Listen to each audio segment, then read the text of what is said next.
So to change the story from a patchwork of poor experiences, I think what we really need to think about is that everyone has access to the same quality of care. And so what we don't need to do necessarily is create an alternative system of health services that's attached to your housing status.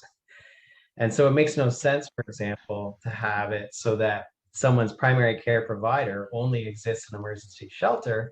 And then once they are rehoused, they have to go back to the emergency shelter to see their doctor.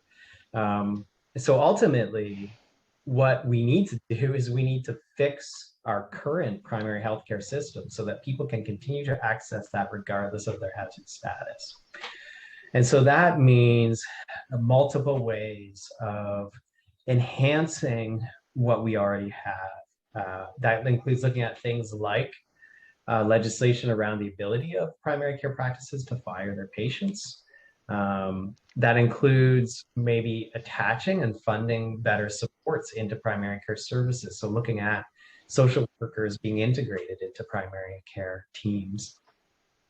It also means that primary care services may need to interconnect with each other so that if someone is relocating because of their housing instability, that perhaps there's a relationship with another primary care provider who can see that individual and that their electronic chart, for example, would be connected back to their home um, support. And so really to solve this, I don't think we need to have homeless health clinics replicated across the entire country. We have health services already. We just need to fix them so that people experiencing homelessness can get quality care in those. Hmm. Makes me always wonder whether or not, those folks that work on the ground and know how this goes have a different definition of access than the administrative makers have. Mhm. They seem to think that they've got good access um, for folks, and you just sort of shake your head and think, that's not good access. First of all, Mhm. the person can't get there. Secondly, as you say, it's piecemeal. Um, yeah, it's Yeah, challenging, eh?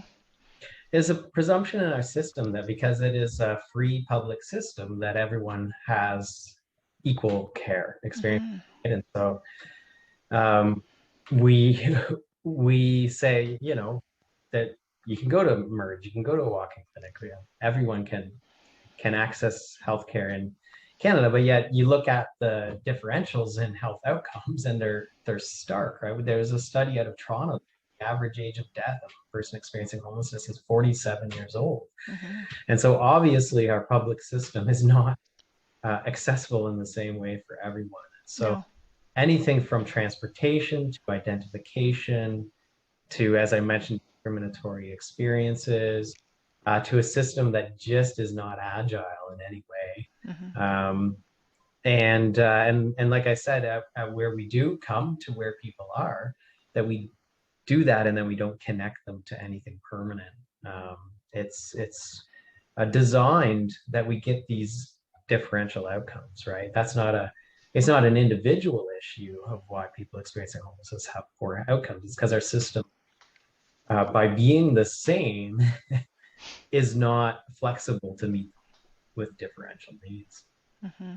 And when they are, as you say, when they are treated differently when they get there. I mean, in our study, I can't tell you how many people said to me, "Oh, I'd rather die than go to emerge." Mhm. Um, that's not access. Yeah. That's not access. So anyway, I digress.